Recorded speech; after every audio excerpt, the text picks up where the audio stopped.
E aí, galera, a gente vai continuar nossa playlist com um tópico especial, né, chamado Descoberta do Elétron. O que a gente vai estudar aqui, e em seguida também a gente vai estudar outra coisa interligada a isso, é o experimento de Thomson, né, mas a gente vai estudar na perspectiva física, né. Eu acho que nas aulas de química, geralmente os professores eles fazem esse experimento, né, dos chamados raios catódicos, num contexto mais químico, né, da matéria do que propriamente físico. Mas vamos contextualizar. É assim, ó. No século XIX, os físicos já sabiam que haviam cargas positivas e negativas. Mas eles não sabiam o que eram essas cargas, sabe? Eles não tinham uma noção do que realmente eram, eles sabiam que existiam. Foi só no final do século XIX que eles começaram a perceber que havia uma partícula de carga negativa e que ela era um dos constituintes de toda a matéria. Essa partícula mais tarde foi chamada de elétron, tá? Foi aí que o físico Joseph John Thomson realizou um experimento que descreveremos seguinte, considerado fundamental, né, é tido como o descobridor do elétron, o Thomson, tá? Depois a gente vai estudar o experimento de Millikan, tá? Robert Andrews Millikan, que aí ele encontrou realmente quanto equivale a carga do elétron e quanto equivale a massa do elétron, tá? Ah, então vamos lá. O que consistia esse experimento de Thomson, né? Consistia nesse desenho tosco aqui, meu, tá? Não é exagero não, nem desprestígio para a parte do Thomson, porque era um experimento muito rudimentar no início. Você tinha um cátodo, né? Uma ampola, aliás, isso aqui é uma ampola, tá? Essa ampola está cheia de um gás. E aí nas extremidades da ampola tem um cátodo e nós temos um ânodo, tá?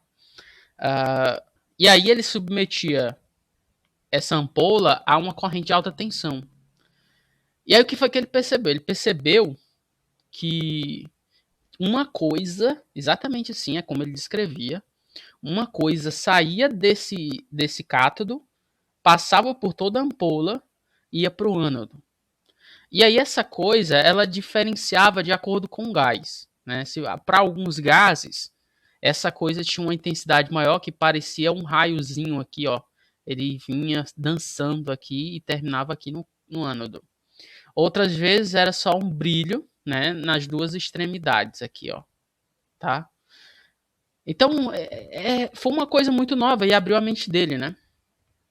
Isso, isso trouxe duas possibilidades de explicação. A comunidade científica discutiu muito nessa época.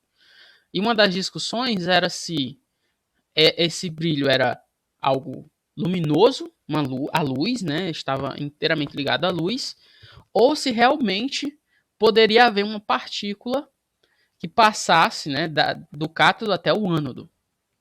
Ou seja, existirá uma partícula se movimentando. Foi aí que o nosso querido Thomson, ele pôde, digamos assim, deixar mais rudimentar, não, é o contrário de rudimentar, elegante, tá? O processo dele aqui, o experimento dele. Elegante não, refinado, né? Ele deixou mais refinado, porque aí na ampola existiria, por exemplo, né, objetos que você poderia fazer medições, né? Como assim, professor? Ora, para testar a possibilidade de haver uma partícula aqui, né? Se houvesse o, o desvio dessa partícula, a trajetória dessa partícula, ficaria provado que realmente é uma partícula que passa do cátodo para o ânodo, tá? Aqui é a fotinha do aparelho real, né? Então ele bolou um jeito de experimentar se esse desvio era possível, tá? E aí ele conseguiu. Ele conseguiu provar que realmente é possível desviar, né, esse feixe luminoso. Quando ele desviou isso aqui, né, ele provou que realmente existia uma partícula negativa que passava do cátodo para o ânodo, né, dentro dessa ampola cheia de gás. Ok?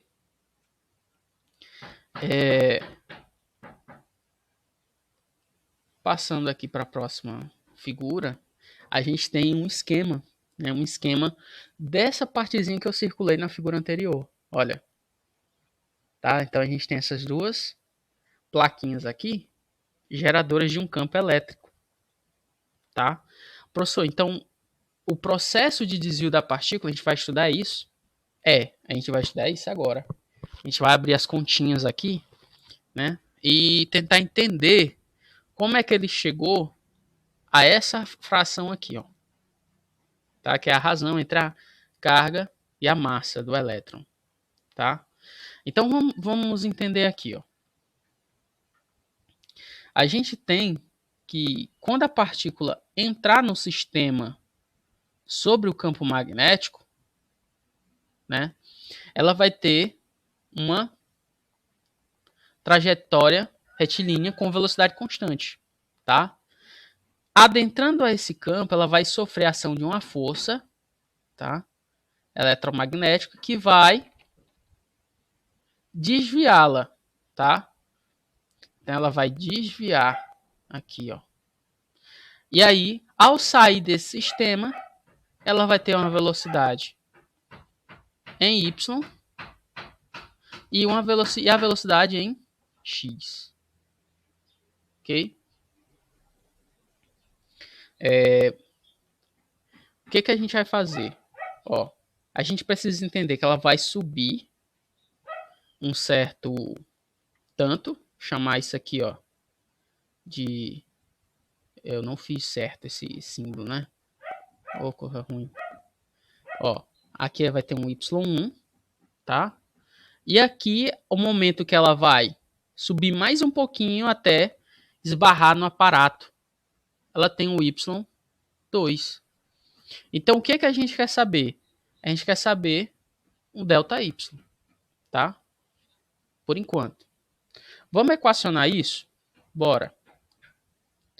Ó, a primeira coisa que a gente tem que pensar é que o tempo que ela leva para sair do campo leva em consideração a velocidade constante e o tamanho do anteparo das plaquinhas, né? Então, vou chamar isso aqui de Vx. Então, esse é o nosso tempo 1. Quando ela chegar aqui, né, ela vai ter uma aceleração, tá? Mas aí ela vai ser exercida por uma força que é igual à própria carga vezes o campo, né? Que é igual a massa vezes a aceleração, ok?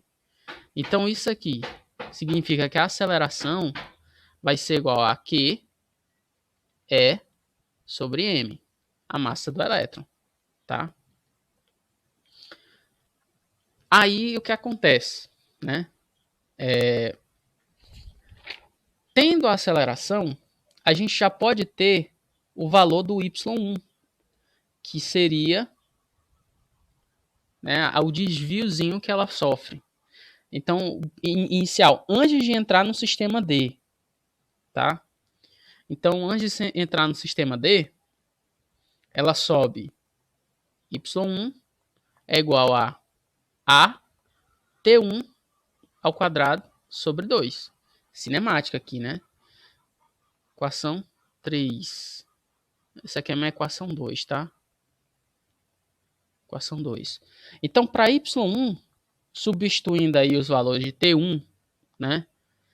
E a gente tem que é sobre 2m L ao quadrado Vx ao quadrado. Certo? Ok, professor. Então, a gente tem o y1. Para o y2, né? Para o y2, a gente tem que achar um T2, que é o tempo onde ela vai adentrar no sistema D, tá? Então vamos lá, para T2,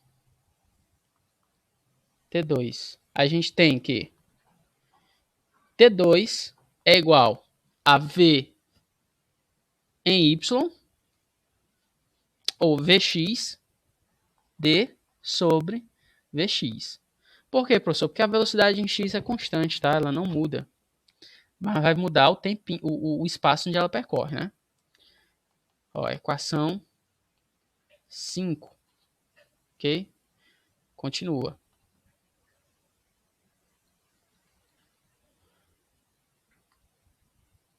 Ok. Então, tendo T2, a gente pode achar o Y2, né? Que é igual a V Y T2, tá? Então, a gente tem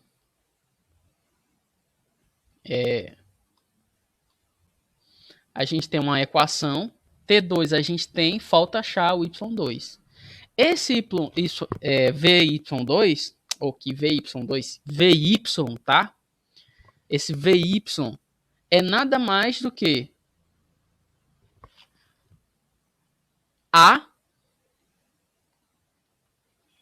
VY é igual a T1. Verifique isso lá na figura. Fica como exercício para vocês. Então, isso aqui, a gente sabe que A é Q é sobre M vezes T1. T1 é L sobre Vx, que é a velocidade inicial da partícula. Logo, y2 é igual a... cadê?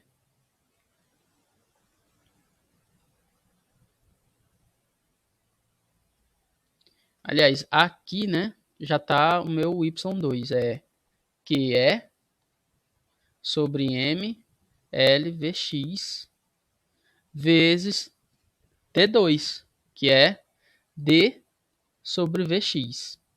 Então, a gente tem que isso aqui é igual a Q é LD sobre MVX. Logo, portanto, o nosso delta Y é igual a Y2 menos Y1. Né? O que que implica isso? Implica a nossa equação anterior, essa aqui, ó. Cadê? Essa equação aqui. Aquela equação, né? Essa aqui. Cadê? Que é LD sobre MVX ao quadrado. Tá? Ao quadrado. Menos a equação lá do início, que é Q é L ao quadrado menos 2m Vx ao quadrado, né? Então, Q é L ao quadrado sobre 2m Vx ao quadrado. Dá para colocar em evidência, então, delta Y vai ser igual a Q,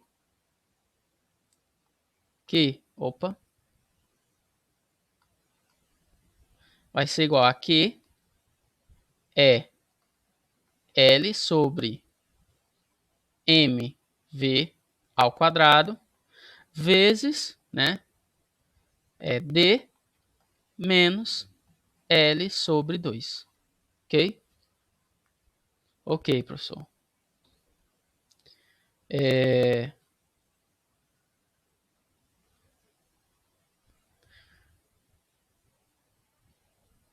Levando em consideração a carga do elétron, isso aqui vai virar um mais, né? Mas aí fica como exercício para vocês. Então, essa aqui é a equação. Verifique que é possível reescrever essa equação em função das variáveis B,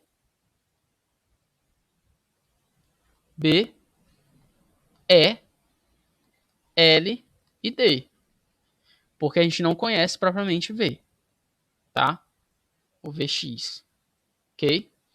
Então, verifique isso. Fica como exercício para casa, tá?